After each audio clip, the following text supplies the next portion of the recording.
Thank you very much, sir. I thank the chairpersons for their kind introduction and setting the context for today's topic. My topic is defining hypoglycemia in clinical practice. I have just made it as defining hypoglycemia and diabetes in clinical practice because we are now talking mainly about diabetes. Hypoglycemia and non-diabetes patients is totally different pathophysiology and approach will be different. But today I'll be focusing mainly on defining hypoglycemia and diabetes in clinical practice. So why should we talk about this topic? So why should we define hypoglycemia? How is it going to alter our management? So Dr. Philip Cryer, who is a pioneer research in hypoglycemia, he is given this sentence that if you can't define it precisely, you can't treat or prevent it effectively. So that is why we need this definition, and that's why the whole topic is on how we are going to define hypoglycemia in clinical practice. So if you can't define it precisely, you can't treat or prevent it effectively. So outline of my talk will be, I'll be giving a problem statement of hypoglycemia and diabetes and in our practice. So why should we define hypoglycemia and how is it going to be important in managing diabetes? And what are the definitions of hypoglycemia and diabetes, and few take-home messages. So hypoglycemia and diabetes is a big problem. So traditionally we know, okay, hypoglycemia is low plasma glucose below the normal range. So at that range it exposes the individual to potential harm. Most often we take a cutoff value of less than 70 milligram per deciliter. But actually it can vary, it can be variable from patient to patient based on their glycemic control. Someone is coming with 500 glucose levels, even at 100 they may have hypoglycemic symptoms. So, but on average we take it as less than 70, which is the alert value.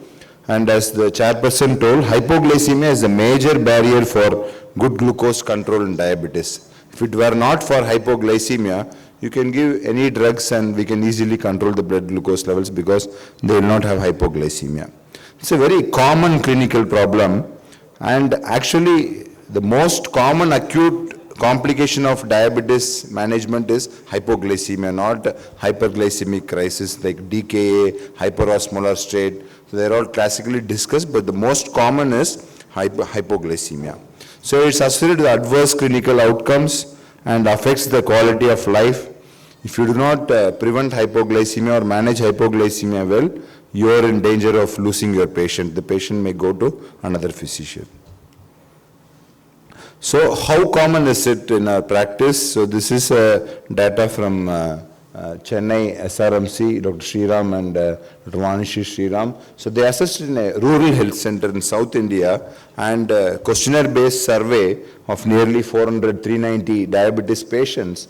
The prevalence was nearly 57.44% over a period of 3 months. So it's very common, 1 in 2 patients had hypoglycemic symptoms, but they don't report it to the doctor. In a busy practice, we are looking at the glucose levels and repeating the prescription, sending them off. So patients also don't know whether, they think it's part of the normal treatment and they're managing the hypoglycemia. So it's very common, and luckily the severe hypoglycemia is less common. So only 10% of the hypoglycemic episodes are severe, and when the patient has severe hypoglycemia, that means they require help from another person or medical assistance. It's not a blood glucose value based, and nearly 1/3 of the patients require hospital admission.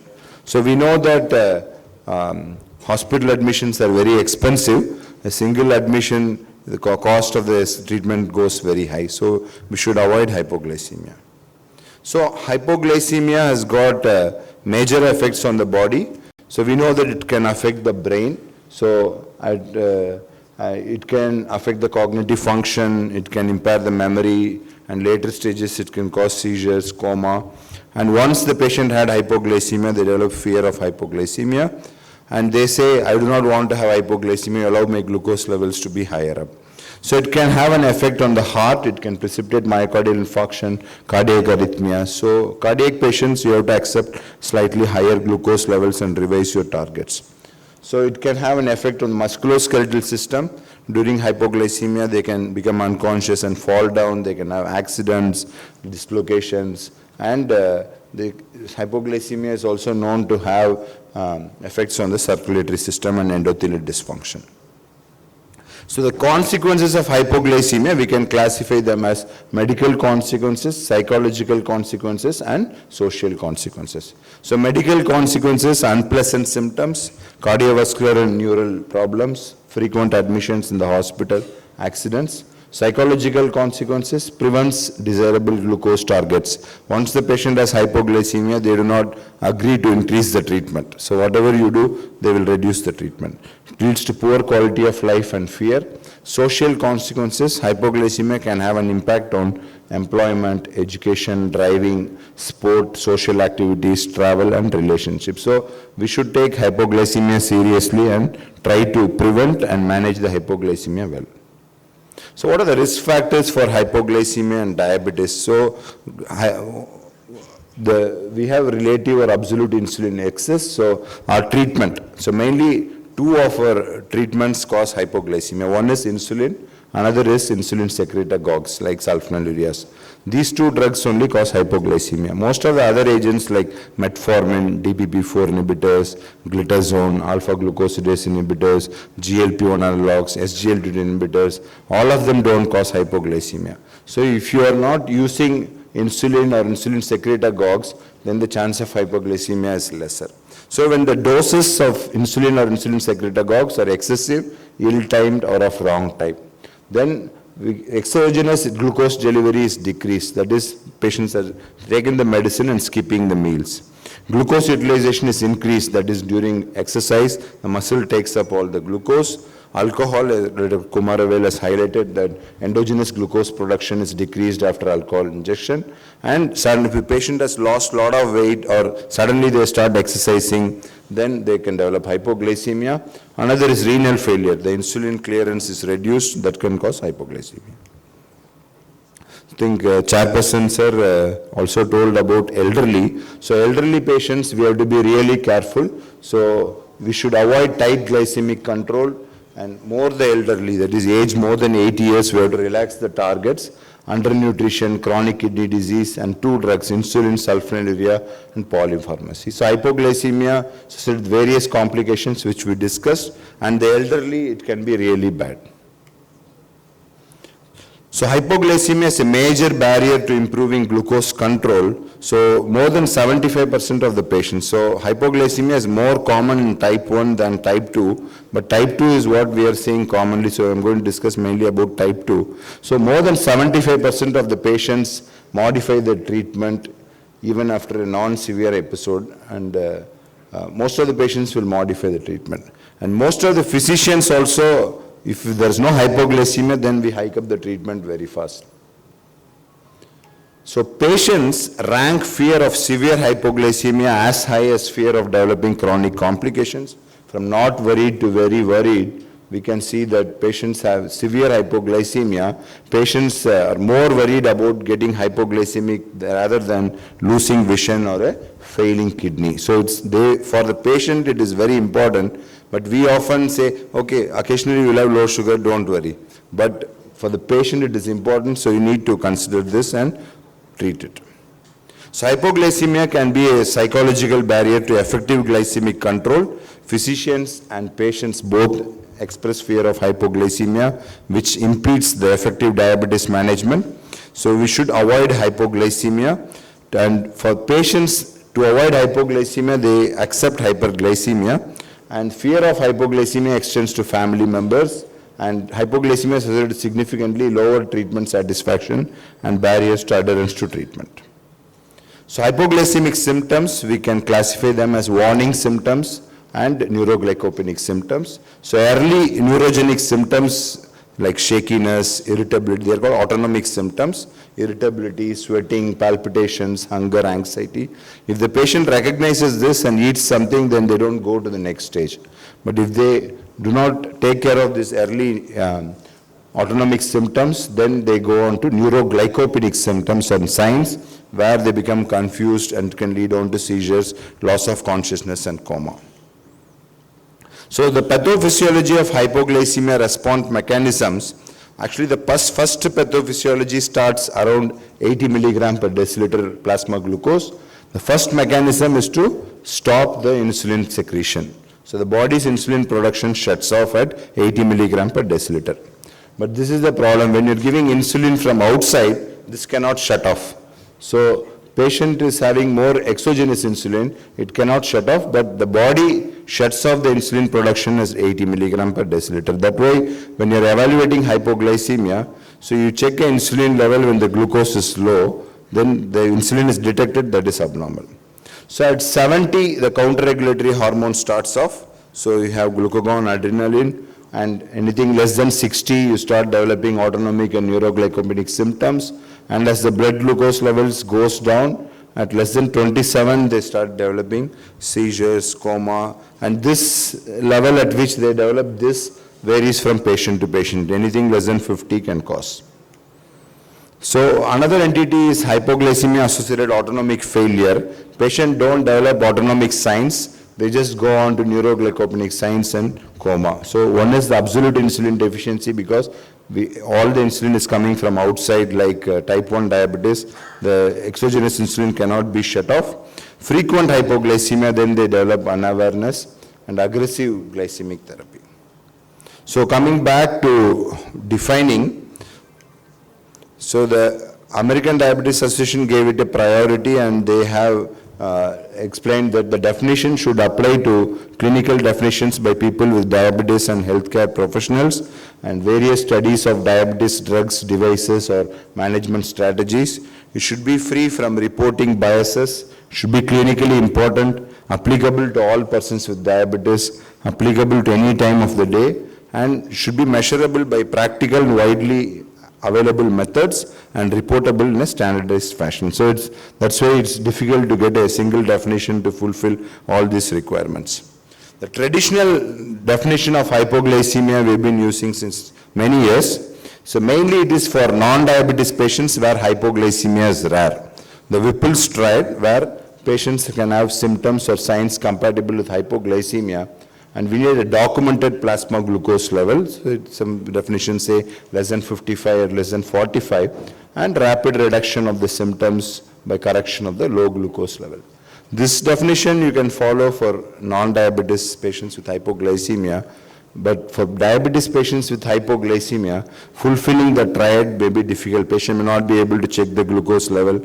Patient may not be having the symptoms and signs. So it's difficult for you to identify. The Whipple's triad is not very useful for diabetes patients. So the American Diabetes Association and Endocrine Society have defined all episodes of abnormally low glucose concentration below the normal range that expose the individual to potential harm. So the glycemic thresholds can shift based on the glucose value. So on an average, random plasma glucose less than 70 is the cutoff value.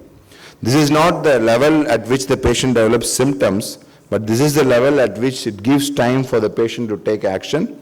And glucometer accuracy is reasonably accurate till this level. Below this, the accuracy of the glucometers goes down.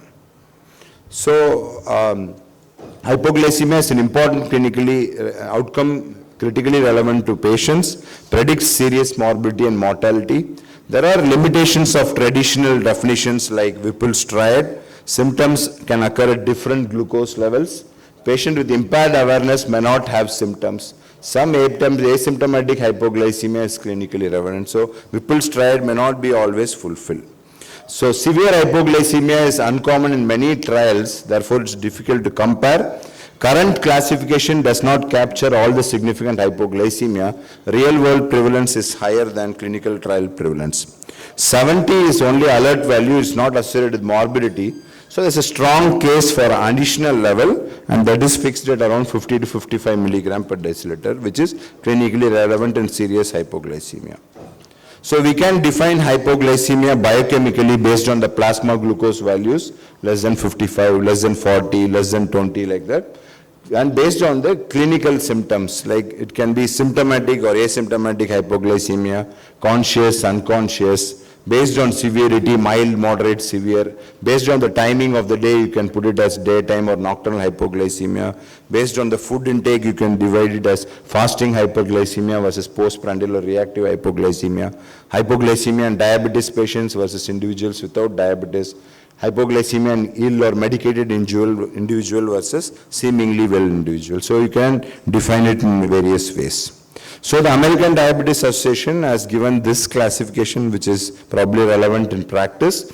So severe hypoglycemia is not based on the severity of the glucose. They don't say less than 40 or less than 20. So severe hypoglycemia is symptoms requiring active assistance of another person to treat. It's independent of the blood glucose value. It's not like 30 or 20.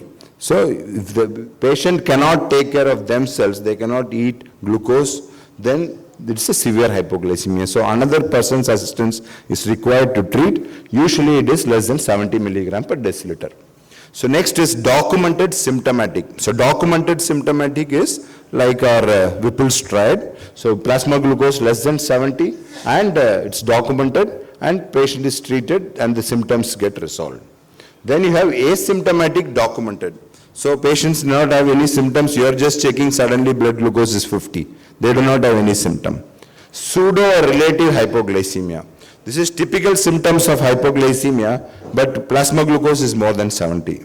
Another is probable symptomatic, but not documented. This is what you will be hearing from your patients. So they are telling typical symptoms of hypoglycemia, but you do not have a blood glucose, plasma glucose value. You have to assume that this is hypoglycemia. So now the clinical trials are aligning to, in addition to 70, they are also aligning to less than 54 milligram per deciliter, because at this level there is defective counter regulation and impaired awareness of hypoglycemia. So all the trials should now report less than 54 also. So these are the three levels of hypoglycemia and diabetes. One is the alert level. So when the blood plasma glucose is going to 70. So this is at which many patients may not be symptomatic, but this is level 1, 70 milligram per deciliter. This is alert value for patients and clinicians. At this time, you have to start adjusting your treatment. So this is alert value for patients and clinicians. Usually it's asymptomatic. It can require rechecking, may require alterations in insulin dose and type. At this level, you have to definitely reduce the insulin dose and type. Next level is 54. This is level 2, less than 54. The potential terms can be, you can use it as serious hypoglycemia, major hypoglycemia, clinically relevant, clinically significant. So this denotes impaired cognitive function. Repeated episodes can affect the awareness and predict severe episodes. It can cause cardiac arrhythmias and mortality. This is serious hypoglycemia. Next is the level 3. That is severe hypoglycemia. That is, you need assistance of another person. It can lead on to coma, seizure. So this level requires urgent treatment.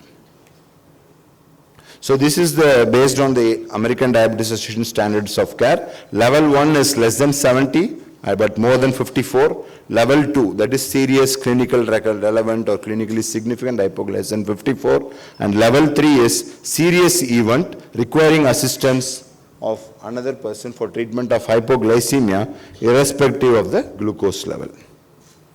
So now we are in an era of CGM. So someone brings you a CGM chart, so you should know how to interpret this. So already we have this green color is the time in range. So where we want to maintain our patients between 70 to 180, more than 70% of the time. So this is the time above range.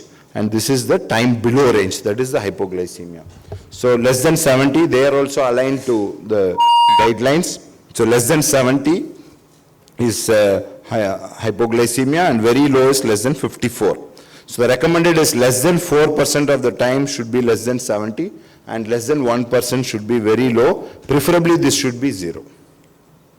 The tools for capturing hypoglycemia, one is history from the patient, history from the observers, and diary for records.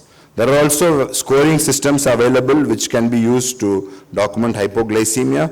Blood glucose monitoring data, especially if they have CGM or FGM, which gives evidence of frequent asymptomatic biochemical hypoglycemia. So various blood glucose monitoring tools are available for capturing hypoglycemia. We have SMBG, which are using traditionally. We also now have real-time CGM or flash glucose monitoring. Just a couple of case scenarios.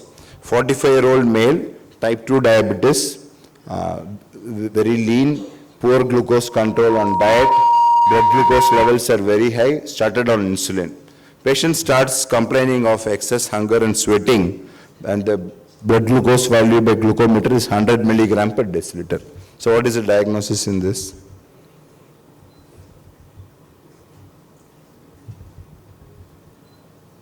Is it hypoglycemia or not? Low level. So relative hypoglycemia, sir, is correct. So I think this is 100. For as per our diagnosis, we will say that 100 normal go. So, but for the patient, this is relative hypoglycemia. So, sir is absolutely correct. Relative hypoglycemia, patient is used to very high glucose levels, but at more than 70 itself, they start developing hypoglycemic symptoms. So, you reduce the blood glucose levels gradually. We don't need to do it in a hurry. And once they have this, you have to reduce the insulin doses and slightly accept the higher glucose levels. This is another case, 50-year-old, type 2 diabetes for 10 years. Very good control, 110, 150, patient is happy, 4 OADs, complaints of pre-lunch hunger with sweating and tremors, blood glucose has not been checked. So what is your diagnosis?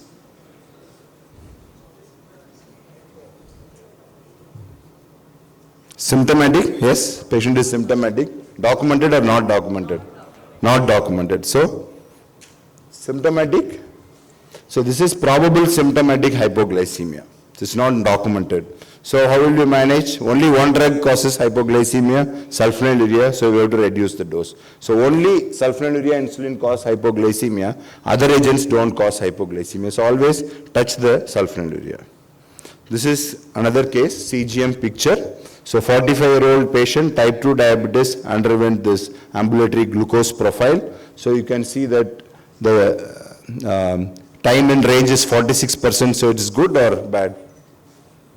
Bad. So we need 71%, at least 70% for HbA1c of 7. So 44% of the time they are spending above range. So coming to the topic of interest, low. So the patient is low and very low, that is 10%. So that is bad. So we want this to be at least less than 5 and very low should be less than 1%. So we want it 0. So we get these graphs which are available. The red color one is the less than 70 and this is less than 54. We can see this is the green where we want the patients to be and these are all higher values. So it also gives the day-wise profile. We can see that the patient is dipping here at most of in the early mornings the patient is having hypoglycemia. So the strategies to improve treatment and manage hypoglycemia, patient education is very important. I think chairperson has already told that. So diet and exercise has to be managed with diet and exercise has to be managed along with the medicines to avoid hypoglycemia.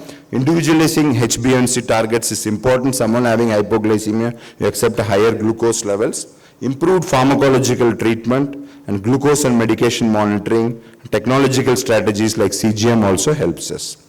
How to treat hypoglycemia in conscious adults with diabetes. Often my staff come and says, glucose is 40, can we give IV dextrose? So it's not dependent on the blood glucose value. If the patient is conscious, you give oral glucose. It's not essential that 40 milligram per deciliter, you give IV dextrose. First question you ask, is the patient is talking, is the patient is conscious, can the patient eat? If the patient can eat, give 15 gram of glucose. This is the rule of 15. So 15 gram of fast acting carbohydrates. Typically you have to give oral glucose, that will be very good for the patient. 15 gram fast acting carbohydrates, either oral glucose tablets or oral glucose powder. Unconscious patients. So patient is unconscious, they're opening the mouth, they're pouring juice and they're pouring glucose. That is bad. By unconscious patient, even at 70, you have to give IV dextrose. Some patients we can consider glucagon injection. Take home message, hypoglycemia is common in diabetes patients on treatment. It's harmful, affects the quality of life. It's a major barrier for good glucose control. Defining hypoglycemia is important to decide cutoff for treatment and prevention. If you can't define it precisely, you can't treat or prevent it effectively. Random plasma glucose less than 70 is level of action. The treat trier classification, so 70 is level 1, be alert.